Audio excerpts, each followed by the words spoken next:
Poly's important. Poly Club is really important, aside from the fact that it's the cultures of where you come from and the cultures of that you represent in here at the school. But it's also important because it gives the kids a bit of stability. And with our kids, it's as it would be for Māori that lost identity.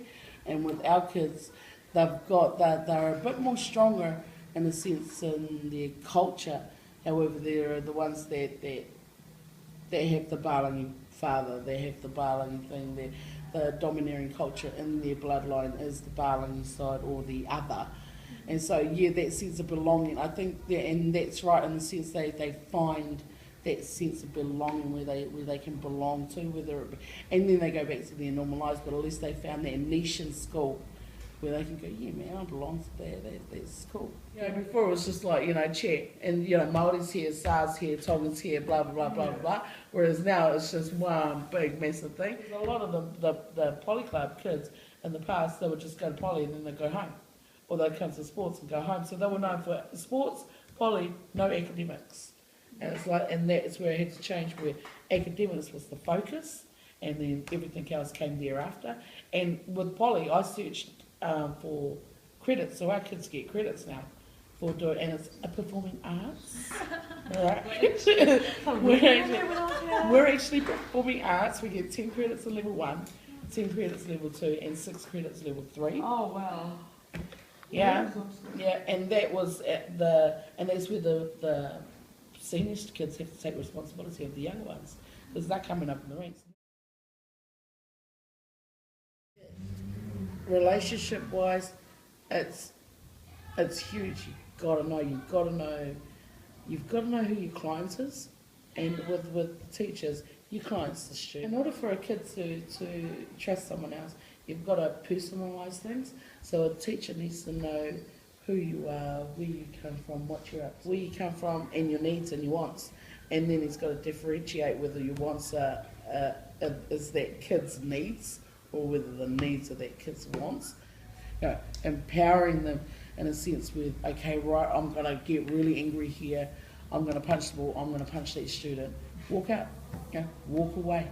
And then come and find me, and and I'll sort it out from there. And I'll go and open the situation. But the teachers, they just need to know where these kids come from. It's usually, they don't know where the kids come from. They'll just come from, as soon as they walk in that front door or that gate, they don't know where their kids come from. They don't know their kid hasn't had lunch. They don't know their mother's just come home from the pub at 3 o'clock in the morning. Things like that. But giving the kids that thing where it's safe, and it's been safe here for about 2 years. Are these students who get too reliant? Oh, there's always those kind of students. They're the special ones. They're my special students. My special students are the ones that ain't good at anything. They're academically, they're average. Even if they were to try, they're achieved. But at least I'm there to make them feel like they're $1 million, Amazing. Yeah, you are full on, boy, or to the girls. But the look on their face is like everybody else is their equal. And that's the thing, they'll know the likes of the Hōpoi girls who are up there with the academics. And then there's the others who are just your average Joe Blogs. But it's like, but empower them, and they'll feel like $1 million. Because when they go to the big wide world, it's like, damn, I'm cutting that umbilical cord, mate, you're on your own. But I think it's also my language that I use with the kids, because I can stun them. I can stun them with the language that I use, and they're just like, the adults really talk like that? But then I'll go, but I keep telling them, it's all about switching. You're talking to your teacher, you don't talk the way to your teacher that you would talk to your mates. You don't talk the way to your parents that you would talk to your teachers. Oh, no. Jesus, you know what I mean? It's transitioning, guys. And they're like, oh, yeah. I go, no, I'll show you. And I give them prime examples. Like I'll be talking to them, and I'll go, no, watch this, and I'll go to a teacher, like to Mr. Murdoch, and I'll be talking fluent, English, education, and blah, blah, blah. And the kids will go, you're so good. I know. It's called Academy Award winning. And that's what I'm going to do, mate. And they're like, yes. So they'll go to class, Miss, I just told the teacher, blah, blah, blah, blah, blah.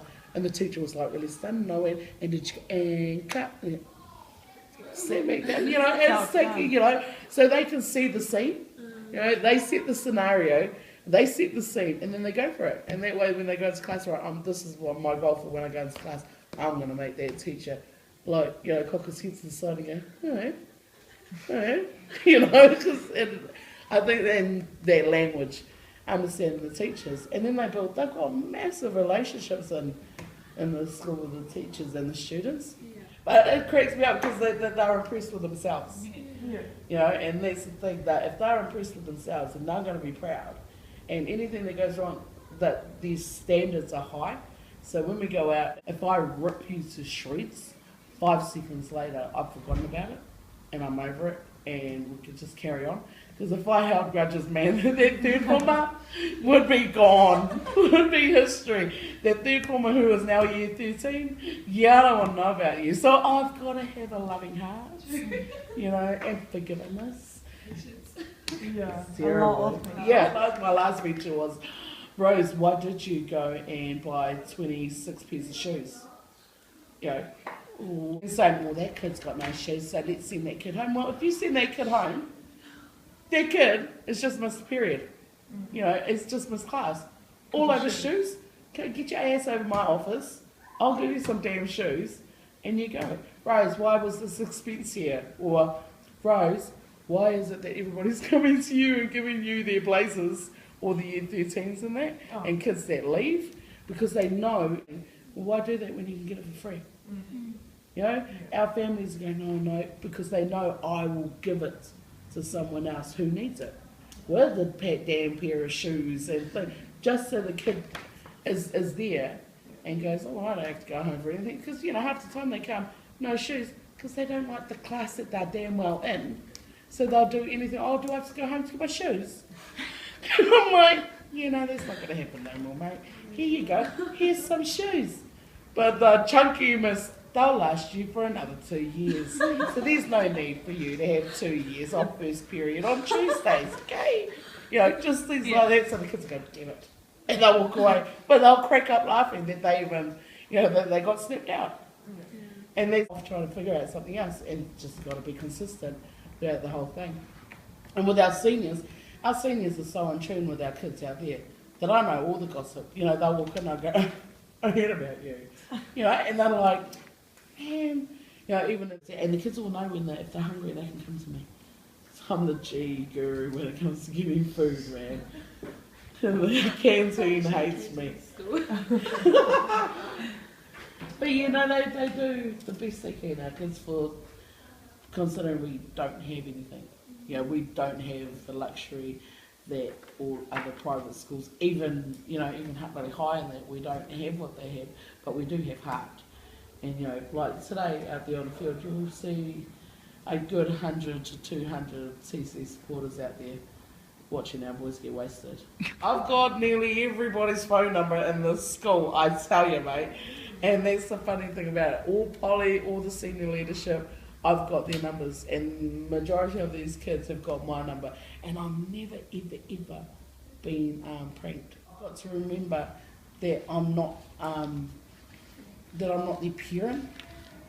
So I will advise them in a parental way, but not them knowing. Do you get what I mean? You know, coming from the parents, it's like, I'm not listening to you, I'm going to go, and they're gone. You know, coming from me, it's like, no, you're wise. In their environments and in everything they do, even if they fail, they've got to know that they failed while trying, and that the world is on their side and no one is against them. It's all in their mind.